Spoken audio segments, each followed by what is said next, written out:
Hello and welcome to the Merry Makeathon. I am going to be doing 12 days of Christmas, but on steroids. So instead of just 12 days of 12 videos, you guys are going to be getting 3 videos a day. So there will be 12 videos of cricket, 12 videos of a laser, and 12 videos of sewing. So no matter what you're here on my channel for, I've got a video for you.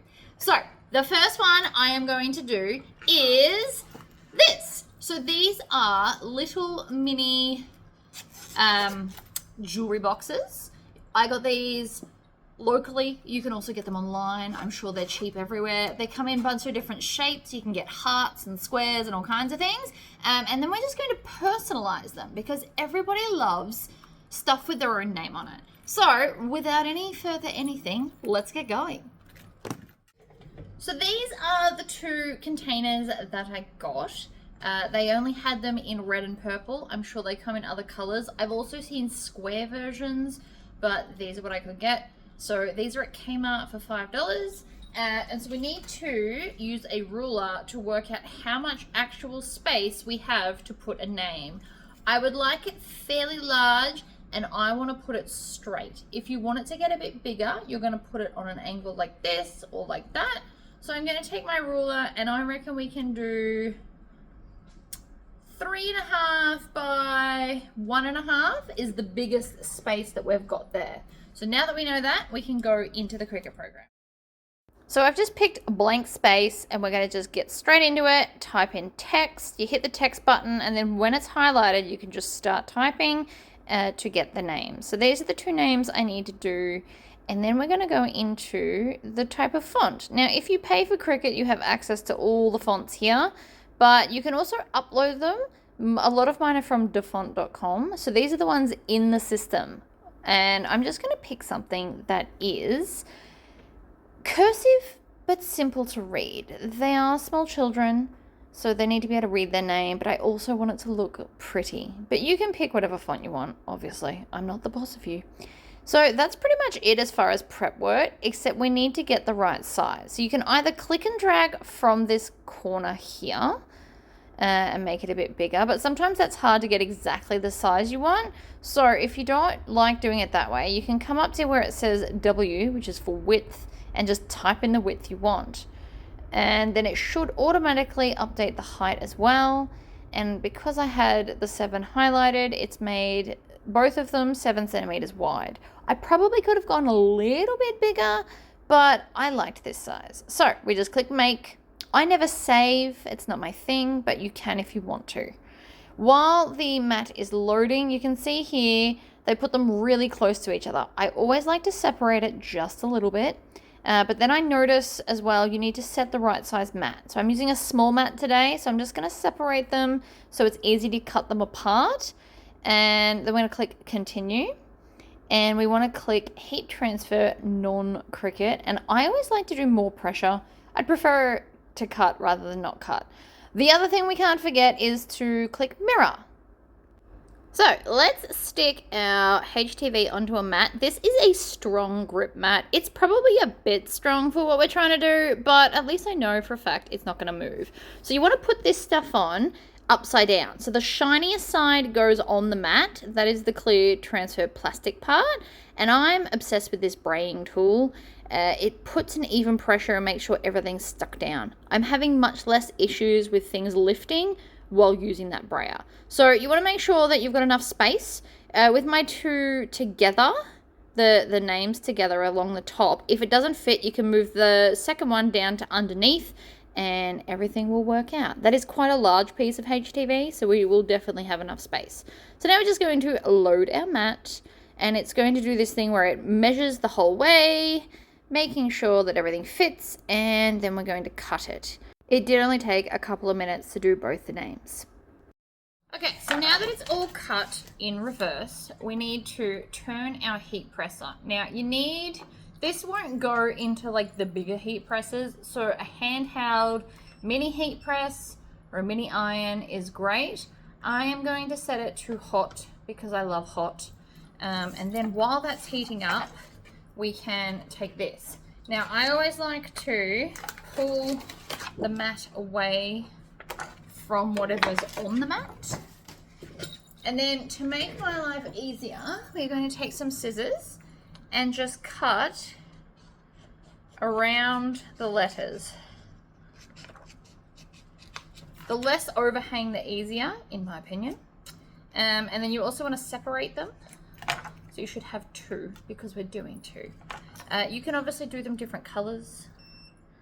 And that's how quick that thing's ready. But we're going to, I like to pick out the corner with a sewall and then pull across. I don't like to pull up. I find across is better. Pulling up sometimes runs the risk of lifting up letters, which we don't want. So that little bit got stuck, and then we can just take out the parts in between, like that, and that. And that is 1. I'm going to weed both of them at the same time so I can do all the weeding and then all of the ironing.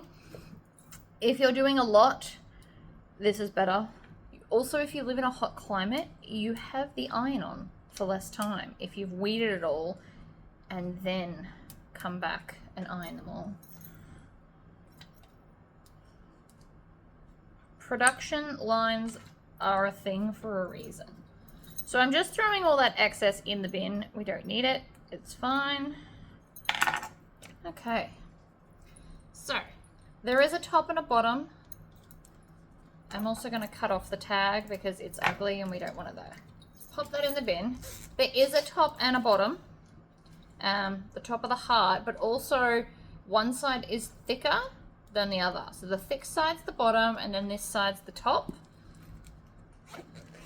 And so I'm going to put that right in the center, I think. I'm just going to eyeball it. If you want to actually get it in the center, what you can do is fold it so that the top, like the 2 edges are aligned, and then pinch the plastic. That has now given me a very clear mark of where the middle is so that you can line it up. Like that. So that's where I'm thinking, right in the middle. You could also do it on an angle like this or like this. And you can add other decorations as well if you want to. Like you could add some stars or something, whatever you like. So this should be somewhat sticky. You should be able to stick it without it falling, but you don't just want to put this directly onto there. You will burn something. So I like to use a piece of fabric. 100% cotton is my favorite. So this is what I use in my heat press anyway. So I'm going to put this over with the printed side up, especially if you've never ironed it before. Colors can bleed, so you don't want that. So you want to put the non-printed side on top like this, and then we're going to just, I like to move it just a little bit, and then we need to release it. Because this is faux leather, we do not want to damage it.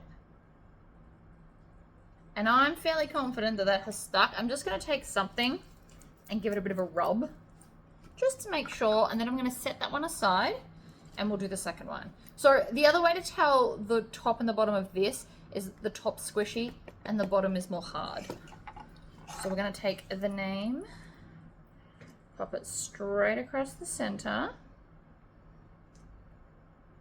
I'm pretty good at judging center. We're also going to cut off the tag. And again, it should stick where you want it. And then we're going to lay this over the top. I'm giving it a little bit of pressure. And then you lift a corner. And you can usually tell by lifting one tiny little corner, you'll be able to tell if it's stuck or not. So you wait till this is cool. And then I don't like to rip up. I always like to kind of go along, sideways like that. Super pretty, super quick, and everybody will love it. So this is good for children, as well as anyone that travels a lot, because they can use it as a travel jewelry case. It's small, it's hard so that nothing will get damaged, and then it's got all the little sections on the inside. So I do plan on making some things to put in here, but I thought I should make this part first. Now, if you have a really close look in the light, can you see there's marks where the outer rim plastic was? I can see them. So what we're gonna do is we're gonna put this back on top, and I'm just gonna give it a second iron. Whoops, preferably without turning it off. Don't hit the button. But I'm just going to put pressure and iron it, and I'm hoping that that will get rid of any marks. Same with this. So we're going to peel it off, and then I'm going to put this on top, and we're going to give it a bit of an iron, like that. And it looks beautiful. And that's it. Super fast, super effective, but fabulous. Stay tuned for more, and don't forget to hit the like button down below and make sure you've subscribed. Bye.